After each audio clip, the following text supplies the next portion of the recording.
Hello guys, welcome to philosophical study. सबसे पहले आप सभी का बहुत बहुत थैंक यू हमारे साथ जुड़ने के लिए। उम्मीद करता हूँ आप सारे बहुत अच्छे हैं और आपका प्रिपरेशन बहुत अच्छे तरीके से चल रहे होंगे। तो friends, all state set exam series को डिस्कस करते हुए ये हमारा पार्ट 7 है और इस पार्ट में हम लोग कर्नाटक सेट एग्ज़ाम को डिस्कस करूँगा। 2020 में जो क्वेश्चन पूछा गया था, तो ये सेशन आपको नेट प्रिपरेशन में बहुत हेल्प करेगा।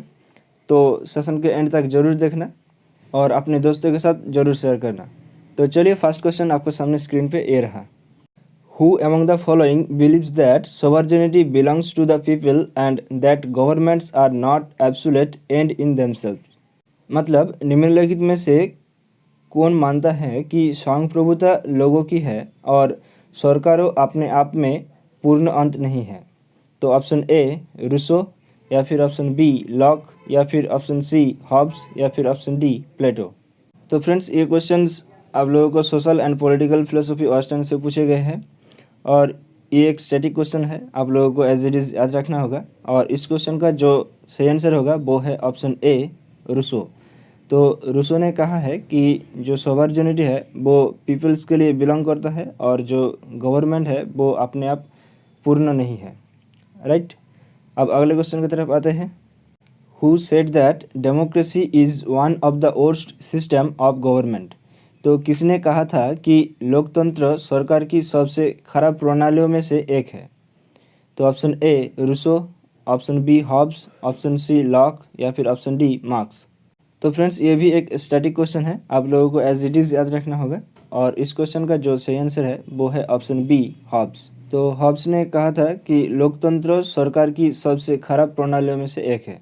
और ये जितने सारे स्टैटिक क्वेश्चन आप लोगों को मैं करवा रहा हूँ, ये सारे आपने कॉपी पे लिख लो। अब नेक्स्ट क्वेश्चन।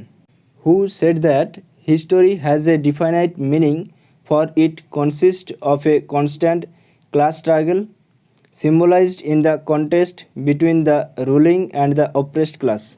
किसने कहा था कि इतिहास का एक निश्चित अर्थ होता है क्योंकि इसमें एक निरंतर वर्ग संघर्ष होता है जो शासक और उत्पीड़ित वर्ग के बीच संघर्ष का प्रतीक है। तो option A Hegel, option B Rousseau, option C Locke, या फिर ऑप्शन डी मार्क्स। तो फ्रेंड्स, इस क्वेश्चन में एक कीवर्ड छुपा है, वो कौन सा?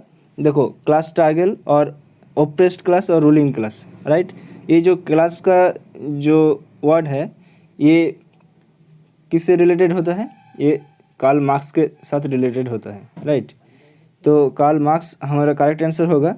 तो कार्ल मार्क्स ने कहा था कि इतिहास का एक निश्चित अर्थ होता है क्योंकि इसमें एक निरंतर वर्ग संघर्ष होता है जो शासक और उत्पीड़न वर्ग के बीच संघर्ष का प्रतीक है। राइट। अब अगले क्वेश्चन की तरफ आते हैं। The evening star and the morning star have one denotation that is the planet Venus but.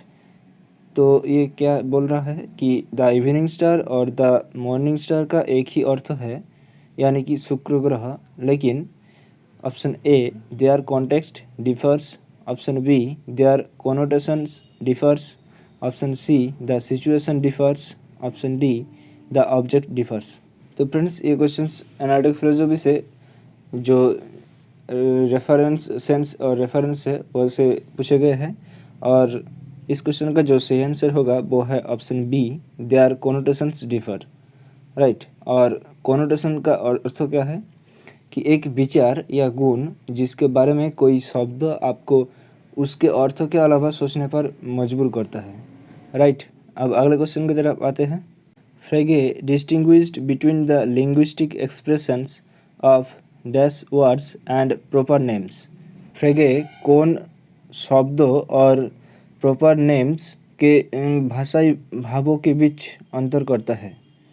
तो ये concept is the correct answer होगा। तो देखो, Frege distinguished between the linguistic expression of concept words and proper names. Right. ये तो proper names और concept जो word है उस दोनों में डिफर करता है फ्रेगे। राइट। अब अगले क्वेश्चन की तरफ आते हैं। Arrange the following books in the order in which they appeared, use the code given below. तो निम्नलिखित पुस्तकों को उस क्रम में व्यवस्थित करें जिसमें वो दिखाई दी। राइट। तो देखो, यहाँ पर 4 बुक्स का नाम दिया हुआ है essay concerning human understanding, the phenomenology of spirit, an inquiry concerning the human understanding और Tractatus Theologiae Politicus। तो फ्रेंड्स इस क्वेश्चन का जो सही आंसर होगा वो है ऑप्शन ए मीन्स ट्रैक्टेटस थियोलॉजिको पॉलिटिकस, जो कि 1670 में पब्लिश हुआ था, राइट। और वो किताबें तो स्पिनोजा ने लिखा था। उसके बाद an essay concerning human understanding, ये तो जॉन लॉक ने लिखा था, राइट, 1689 में। और उसके बाद an inquiry concerning human understanding, ये जो किताब है ये किसने लिखा है, डेविड ह्यूम ने लिखा है, ये 1748 में लिखा था। और द फेनोमेनोलॉजी ऑफ स्पिरिट, ये हेगल ने लिखा था, ये 1807 में, राइट। अब देखो यहाँ पर, तो देखो जो स्पिनोजा ने लिखा था ट्रैक्टेटस थियोलॉजियो पॉलिटिकस, ये तो 1670 में पब्लिश हुआ था, right.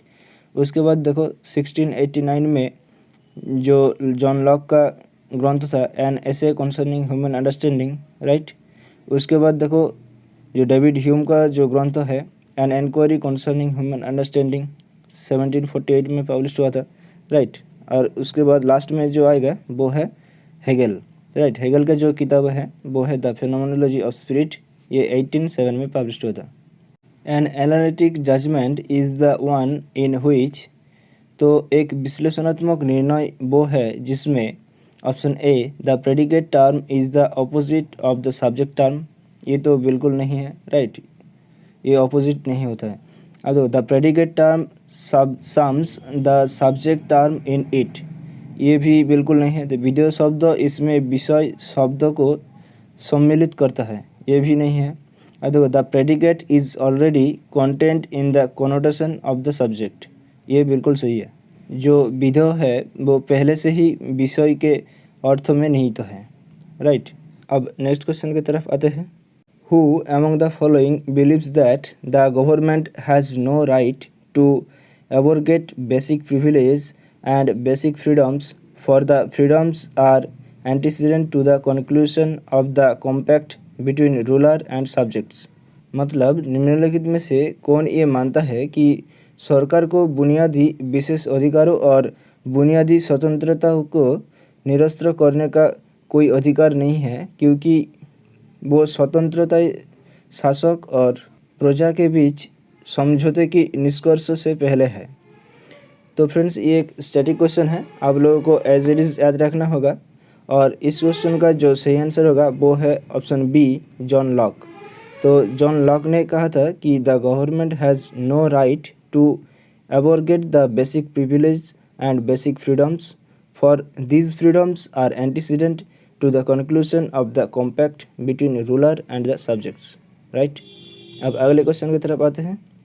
Plato abandoned his political career in order to, तो प्लेटो ने अपने राजनीतिक जीवन का परित्याग करने के लिए, तो यहाँ पर देखो राजनीतिक जीवन का परित्याग करने की बात हो रही है, राइट। तो option A devote his life to politics, मतलब उनका जो जीवन है वो पॉलिटिक्स में घुसाना चाहता है, या फिर सोशल सर्विस में, या फिर फिलोसफी में, या फिर उनके जो परिवार है उनमें। तो फ्रेंड्स प्लेटो ने पॉलिटिकल करियर को परित्याग करना चाहते हैं, राइट। तो पॉलिटिक्स सोशल सर्विस ये तो बिल्कुल नहीं होगा, राइट। आप देखो फिलोसफी होगा या फिर हिज फैमिली होगा। तो इसका जो बेस्ट ऑप्शन है वो है option C devote his life to philosophy, right. वो दर्शन में उनका जीवन को घुसाना चाहता है, मतलब उत्सर्ग करना चाहती है, राइट। आज इस सेशन का लास्ट क्वेश्चन है, which one of the following statements is correct according to Saint Augustine's the city of God. तो सेंट ऑगस्टिन के अनुसार जो सिटी ऑफ गॉड ग्रंथ था, राइट, निम्नलिखित में से कौन सा स्टेटमेंट सही है। तो option A history records the career of two cities the city of the world. Option B world is composed of the non-saved where eternal density is dimension in hell, या फिर option C the city of God is composed of the saved whose eternal density is the beatific vision of God in heaven।